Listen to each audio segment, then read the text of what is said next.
नमस्कार, the daily show में आपका स्वागत है। मैं हूं आपका मित्र साथी हमदर्द मुकेश कुमार। दोस्तों, गोदी मीडिया लगातार कोशिश कर रहा है झूठी खबरों को दिखाने का, प्रोपेगेंडा करने का, सच्ची खबरों से कतराने का। और सत्य हिंदी इस कोशिश में है कि कैसे सच्ची और अच्छी पत्रकारिता को आगे बढ़ाया जाए। और इसीलिए हम चाहते हैं कि इस कोशिश में आप भी शामिल हों और इसके लिए गुजारिश करते हैं कि कृपया इस वीडियो के साथ दिए गए डिस्क्रिप्शन में जाएं, उसमें एक लिंक है, उसको क्लिक करें और अपनी मर्ज़ी के हिसाब से भुगतान करें। तो आइए मित्रों, अब शुरू करते हैं आज का the daily show. PM cares fund को लेकर शुरू से ही एक संदेह का माहौल बना हुआ है। इस पर काफ़ी विवाद हुआ, इसको लेकर सवाल किए गए और सबसे बड़ी वजह ये संदेहों की ये रही है कि सरकार ज़रूरत से ज़्यादा पर्देदारी बरत रही है, अपारदर्शिता दिखा रही है, रहस्य बनाई हुई है, पता नहीं क्या छुपाना चाहती है। ये सवाल लोगों के दिमाग में कुलबुला रहा है। इसीलिए ये मांग की गई थी कि इसकी जांच सीएजी यानी कंट्रोलर ऑफ ऑडिटर जनरल से करवाई जाए, लेकिन सरकार इसके लिए तैयार नहीं हुई और जिसने फिर एक संदेह को जन्म दिया।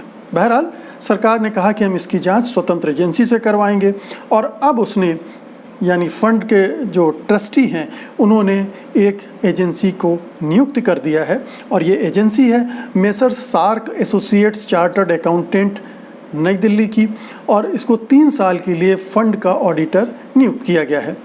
आपको पता है कि फंड के ट्रस्टी कौन है? प्रधानमंत्री, रक्षा मंत्री और गृह मंत्री, यानी ये तीनों मिलके ये तय कर दिया इन्होंने कि ये जो एजेंसी है वो फंड की जांच करेगी। अब यहाँ तक तो ठीक है, लेकिन जब आपको पता चलेगा कि दरअसल ये कंपनी कौन है, इसके कर्ता धर्ता कौन है, तब आपके कान खड़े हो जाएंगे। इस कंपनी की नियुक्ति के संबंध में खास बात यह है कि इसके मुखिया चार्टर्ड अकाउंटेंट सुनील कुमार गुप्ता हैं। अब ये नाम ध्यान रखिएगा, सुनील कुमार गुप्ता।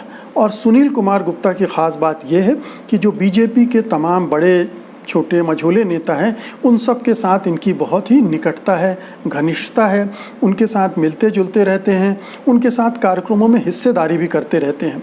अब जाने माने आरटीआई एक्टिविस्ट हैं साकेत गोखले, उन्होंने पिछले दिनों ढेर सारे ट्वीट्स किए और उन ट्वीट्स में बहुत सारी फ़ोटो ट्वीट्स की इन सुनील कुमार गुप्ता जी की तमाम बीजेपी के नेताओं के साथ, और उनके साथ उन्होंने जानकारियां भी दी कि किस तरह से सुनील कुमार गुप्ता संघ परिवार और बीजेपी के नज़दीक हैं। यही नहीं, ये सुनील कुमार गुप्ता आरएसएस के भी करीब हैं और उन्होंने विश्व हिंदू सम्मेलन में हिस्सा भी लिया था, विश्व हिंदू कांग्रेस में हिस्सा भी वो ले चुके हैं और ये बड़ा गर्व से उन्होंने बताया था। कहने का मतलब ये है कि प्रधानमंत्री नरेंद्र मोदी ने इस विवादास्पद और संदिग्ध ट्रस्ट की जांच एक ऐसे व्यक्ति को सौंपी है, एक ऐसी कंपनी को सौंपी है जिस पर भरोसा नहीं किया जा सकता, उससे उम्मीद नहीं की जा सकती कि वो स्वतंत्र एवं निष्पक्ष जांच करेगा। ऐसा लगता है कि उसकी नियुक्ति इसलिए की गई है कि अगर इस फंड में कोई गड़बड़ी होती है तो उसको कैसे छिपाया जाए, कैसे लीपापोती की जाए।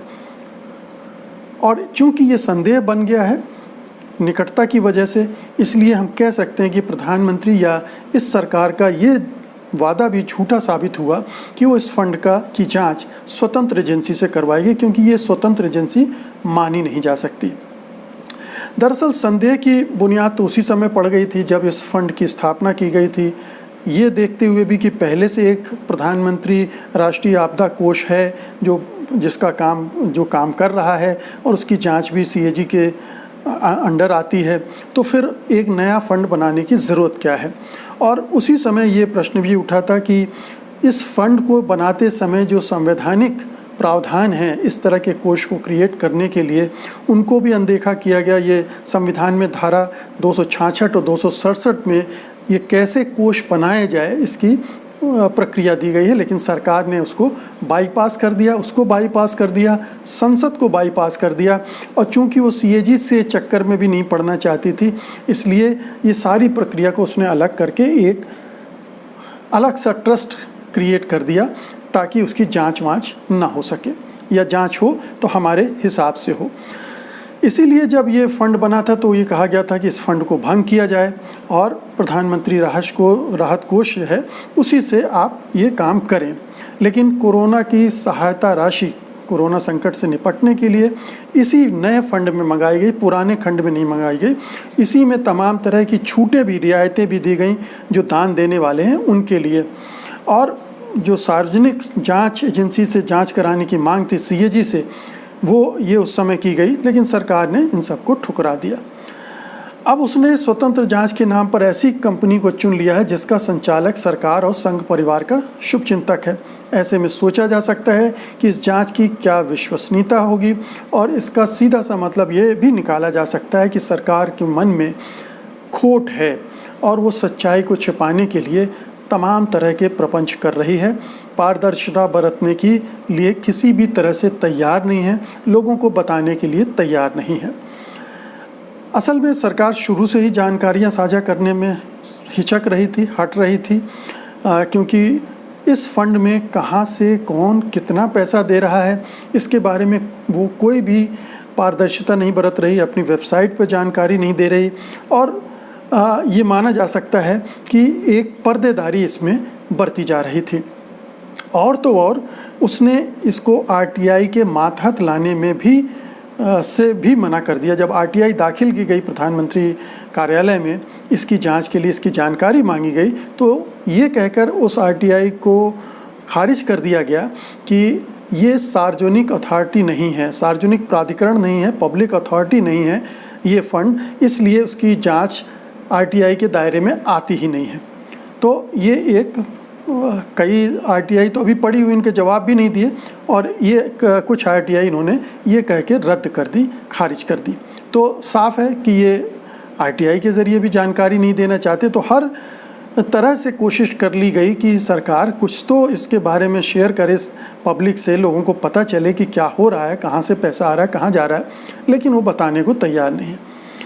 अब बीच में कुछ और जानकारियाँ आई कि इसमें ऐसे लोग पैसे दे रहे हैं जैसे हथियारों के सौदागर या दलाली करने वाले लोग हैं, बहुत सारे कारोबारी अपने पैसे इसमें दे रहे हैं, और उनके मकसद दूसरे हो सकते हैं। कोई कॉन्ट्रैक्ट हासिल करना हो सकता है, कोई दूसरे तरह की रियायत अपने जो कारोबार हैं उनमें हासिल करने के लिए वो यहाँ फंड में पैसे दे रहे हैं, और फिर दूसरे तरह से उनको फ़ायदा होगा। तो ये संदेह बने हुए हैं। क्या सच्चाई है क्या नहीं है ये तो तब पता चलेगा जब इस फंड के बारे में पारदर्शिता बरती जाएगी। संदेह तभी खड़े होते हैं जब पारदर्शिता नहीं बरती जा रही है, और इसीलिए ये भी सवाल उठ रहा था कि कहीं इसमें काला धन तो नहीं आ रहा है। काले धन की आने की शंकाएं भी जाहिर कर रहे हैं। अब प्रश्न ये उठता है कि होगा क्या अगर सरकार ने इन सारे दरवाज़ों को बंद कर दिया है, अपना ही ऑडिटर नियुक्त कर दिया है, आरटीआई को धता बता दिया है, और किसी भी तरह से जानकारी शेयर नहीं करना चाहती, तो क्या स्थिति है। अभी उम्मीद की बस एक किरण बाकी है, और आखिरी किरण अब मैं कहूँगा कि 2 याचिकाएं अभी 2 हाई कोर्ट में दाखिल हुई हैं, उन पर सुनवाई हो रही है।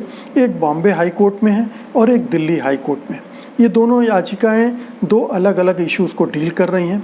दिल्ली हाई कोर्ट में जो याचिका दाखिल की गई है उसमें आरटीआई के दायरे में इस फंड को लाने की मांग की गई है, और ये साबित करने की कोशिश की गई है कि ये दरअसल पब्लिक फंड है, ये पब्लिक अथॉरिटी है, ना कि निजी कोई व्यवस्था है।